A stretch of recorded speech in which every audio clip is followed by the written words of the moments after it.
back again. Well, it's the Main Street Randyland YouTube channel, of course. What did you think it was? Well, I'll tell you.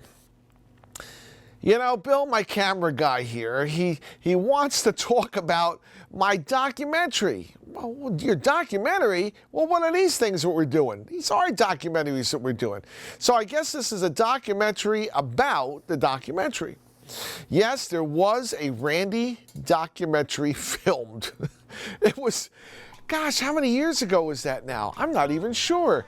I would think that's probably going back to around 2006, 2007, could have been 2008. But it's a lot of years ago because now we're 2025. It's almost 20 years ago. How could that be? 20 years ago? Well, I was at Flipper's Fascination. I'm over here at the Retro Arcade and Fascination Tributes and Traditions now, starting the 8th year. Before that, I was in the Boardwalk Mall 7 years. So right there's 15 years. And Flipper's Fascination was a year between, because my father had gotten sick, which is why I closed it. So that's 16 years. And it wasn't the last year that we filmed it, at 17. So I guess it's about 17, 18 years ago that we filmed this. It was called Mr. Fascination and the Wonderful World of Randy. What a perfect title. How does one get involved with these things? I don't know. This is before I did Hoarders, before I did, you know, Inside Edition, and, you know, things were shown on The View, and I did Pinky, you know, NBC Presents. I mean, this is going back. This is going back. It was like my first foray into kind of TV and film stuff. It seemed like a good idea. Well, how did I get involved? You know, I don't remember exactly how I got involved with it. I think I was trying to find a way to save the Fascination. I'm always trying to find a way to save the Fascination because we do not take in enough money. So I try to find ways to bring in additional money to supplement the operations to keep it running. I'm the last of the diehards. So somehow or another, I got in contact, or a friend who knew somebody got in contact with this independent picture company out of New York, and they were called Go Pictures. So I remember speaking with them on the telephone a few times and telling them about what was going on with the Fascination. I thought it would be an interesting story. I always felt that it would be a TV series, more so than it would be just a documentary. But be that as it may, they came down and they spent a day just playing at Flipper's Fascination. And by the time they left, they were ready to do this. I mean, they just had so much fun, and they saw the potential. After speaking with me and telling them ahead of time what was, you know, the premise, and then they came down and they experienced it with real people, they saw this was wow. There's just wow factor. So we made a deal, and I ended up being a co-producer on the film, which ended up being a saving grace, but that's part of the story we'll get into. They came down and they were there for a month. A month. 2 guys, not a big crew, camera guy and his assistant who was sound. They would switch back and forth. They did their own editing. But they came down for a month and they stayed in Wildwood, and they were there every day filming. And they got to know everybody who worked there, and got to know people who played there, and got to know me and my mom and my dad. And this is how you learn about the personalities who involved. It's called character development. So we decided, you know, let's do this film. You know, feature documentary. Real life, not fiction.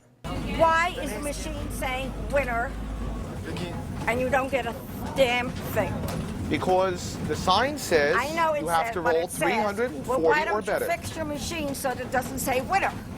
If you look at the machine where the word says winner, I know about these places. Don't put your finger in my face. I'll do what the hell I want. No, you won't. Yes, I will. Great. You got lots of area stuff footage to show. You know, all the neon lights and the rides and the ambiance and the boardwalk. But the story is not just about Fascination, it's about my life running Fascination and the aspects involved with my life in the amusement business, as far as you can show in a documentary. Oh, you're not allowed to do that. You can't, that's not a permitted use. You know, come on, it just doesn't hold water. Well, you know, with all the things going on and the kids working there, you get some kids who were there not too long of a period of time, and things happen. And when the camera guys are around, they love drama. They love to pick up on stuff. So we had this one guy, and he was working in Fascination. He was working with Drago that night. Drago's running around. He was like the Superman of Fascination. And my mom is over behind the counter, and there's an older lady talking to my mom. She was at the last table near the counter, and they're having a conversation while the lady's playing. So this kid's walking by and really not paying attention to the game like he should have been. But as he walks by the two ladies talking, the two ladies see him coming, so they stop talking. Well, that's a natural thing. People don't want to hear you what you're talking about. They don't want you to hear. Well, in his head, they stop talking when he comes nearby, so they must be talking about him. Well, they weren't talking about him. They were talking about nonsense, stuff that older ladies talk about. And even if they were talking about him, what could they possibly say? Why would you care? He comes over to me at the booth and he says, your mom and this old lady over there, they're talking about me. I'm like, what are you talking about? I'm running the game. Your bells are ringing. I'm there's winners, winners. And he's like, your mom and this lady, they're talking about me. I'm like, I'm sure they're not talking about you. And if they were talking about you, so what? Forget it. Ignore them. Stay away from them. Stay away from them. Of course, he couldn't stay away from them, so he's going to hang around them. So now they are going to talk about him because now they see him hanging around them. So now the lady gets off the chair and she's going to lean on the counter by my mother, and the two ladies are face to face, and they're going to talk, and he's like getting closer. He's like, they're talking about him now because of what he's doing. The thing is ridiculous. He picks up a bottle of Windex that we have around to clean the machines, and he sneaks up and he sticks it in their face and he squirts them directly in the eyes, the two old ladies, with Windex. Who does this? They're screaming. They got ammonia in their eyes. It's burning. They're screaming. They're trying to... I didn't even know what happened. There's people screaming over there. The bells are ringing. They're rubbing their eyes. He just walks away from them. Comes over, standing over by me, not saying anything. They come over, and my mother, she's 80 years old. She's like, you rotten thing, you rotten thing. She's like, you rotten thing. He takes her by the arms. He pushes her back. He's about 25 years old. You take an 80-year-old lady by the arms and you push her back. Her skin rips like paper. The blood is rolling down her arm. I see in his face the shock. He didn't expect that would happen. But it happened. What did you expect was going to happen? You took an 80-year-old lady by the arms and you shoved her back. I said, give me the belt. Go. Go. Obviously, he couldn't work there anymore. He just attacked my mother. Attacked anybody in the arcade or Fascination. How do you do that? So he left, but the film guys weren't there for that, but they were there the next day, and they got the story from everybody else who was around, and the kid was hanging around again at the front because he knew the guys, having been there for a little bit and got to be known. Now they're interviewing him sitting on the beach, you know, on the stand, on the boardwalk or whatever. They're interviewing him, and he's talking about it, and, you know, So when they start editing the film at the end of the summer, they've got a big section of the film about this attack. That's not appropriate in the film. The film is not about that. So I told the film guys, it says, take it out. Doesn't belong in there. Oh, this is good stuff. This is drama that people love. Says, it's bad. I says, it doesn't belong in there. Take it out. They didn't want to take it out. So now I got friction with the film guys. I don't want it in there. The kid is back in Europe, and he's friendly with the guys, and he emails back and forth. He finds out that the story about the attack is in the film. He calls me up. He says to me, Randy, he says, you don't understand. In my country, if my parents find out that I disgraced the family honor, he could be killed.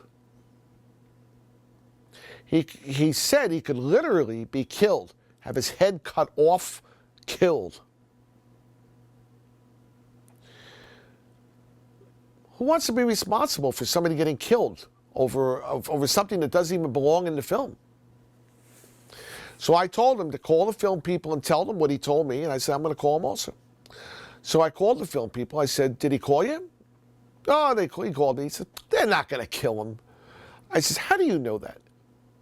He says, how can you take a chance like that the kid is going to get killed because you've got something in a film?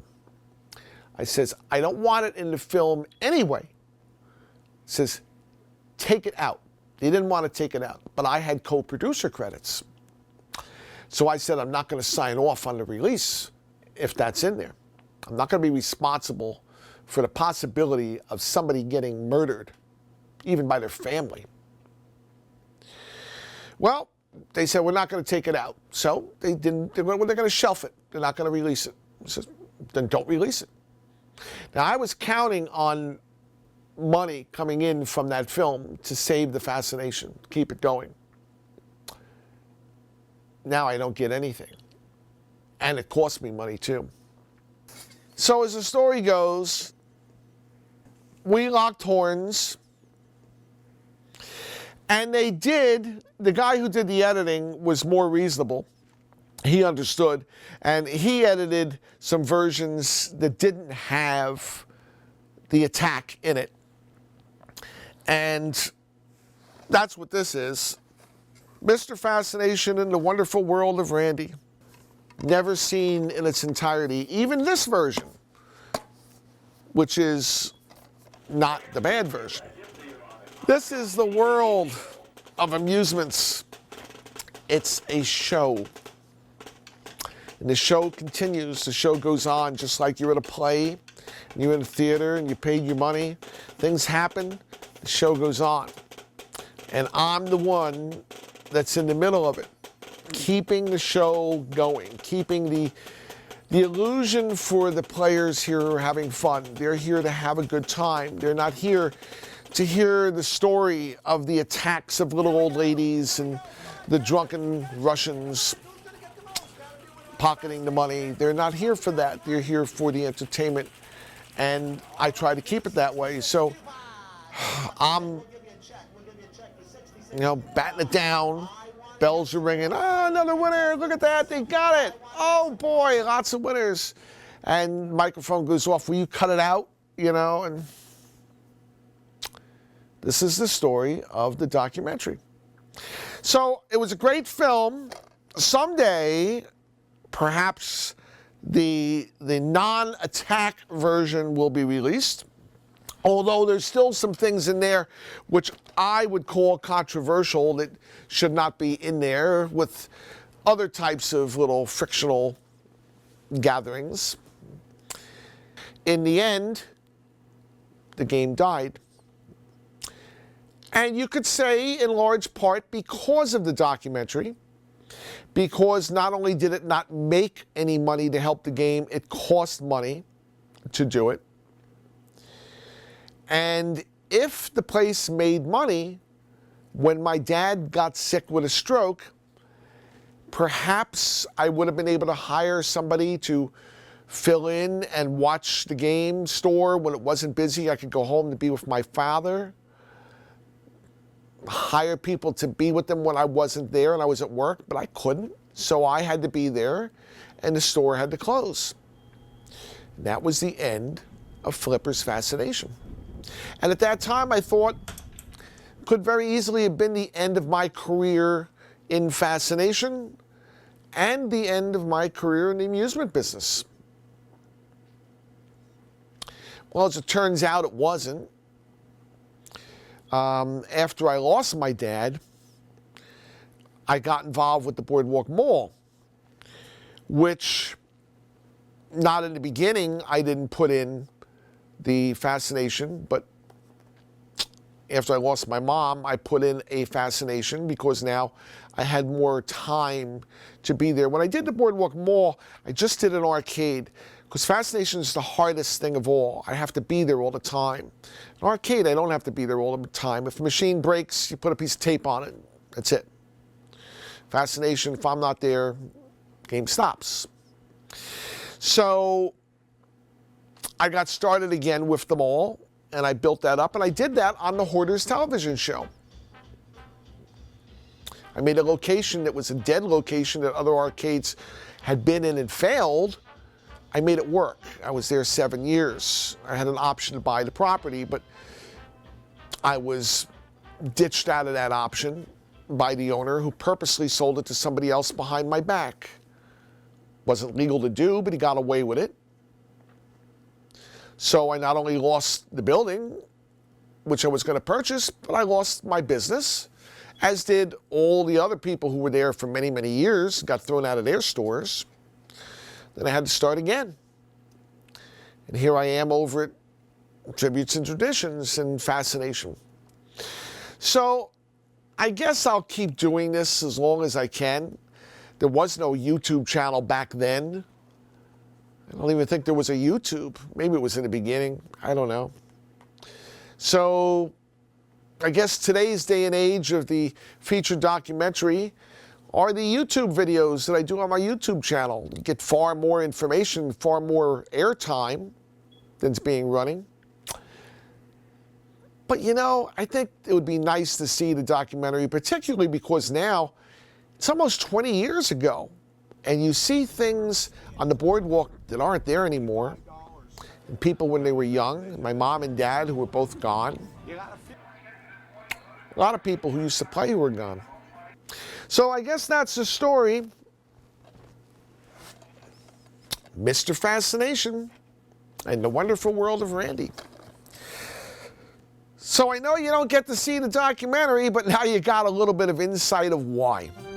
I guess we'll see you next time. The Main Street Randyland YouTube channel. Bye, guys.